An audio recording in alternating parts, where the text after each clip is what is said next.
এই গাড়ীখনে এনেকুৱা এটা জেগাত ৰাখি থৈ গ'ল S29 ক'ৰ গাড়ী জানো গম নাপাওঁ, কিন্তু মানে এনেকুৱা এটা জেগাত ৰাখি থৈ গ'ল, নাই মোৰখন উলিয়াব পাৰিম নাই এই পিনৰ গাড়ী। বৰ্তমান ৰেডি, 3 দিন আছিলোঁ ডিব্ৰুগড়ত। এতিয়া ডিব্ৰুগড়ৰ বস্তু বাহানি পেক কৰি পেলাই আজি যোৰহাট যামগৈ। এয়া বস্তু বাহানি পেক কৰি লৈছোঁ আৰু জগতা গ'লগৈ। এইটো আমাৰ ৰুমটো 200-250 টকাত পাই যাওঁ।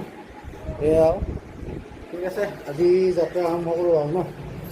ব'লক এয়া কাপোৰ পেক কৰি লওঁ, লৈ মেলি আৰু ওলাওঁ আজিলৈ দেই।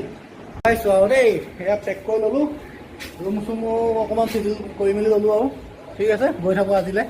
মানুহ এজনে মানে এনেকুৱাকৈ গাড়ী এখন ৰাখি থৈ গ'ল, এই নেক্সট হেৰিয়ৰ আপোনাৰ কি কয় এখন কি কোম্পানী জানো, নিচানৰ মানে 3খন গাড়ী ফচি আছে। অকণমান জানিব লাগে, কমন চেঞ্চটো মানুহৰ থাকিব লাগে যে গাড়ী এখন এনেকৈ ৰাখি থৈ গৈছে যে পিছৰ গাড়ীকেইখন কেনেকৈ ওলাব।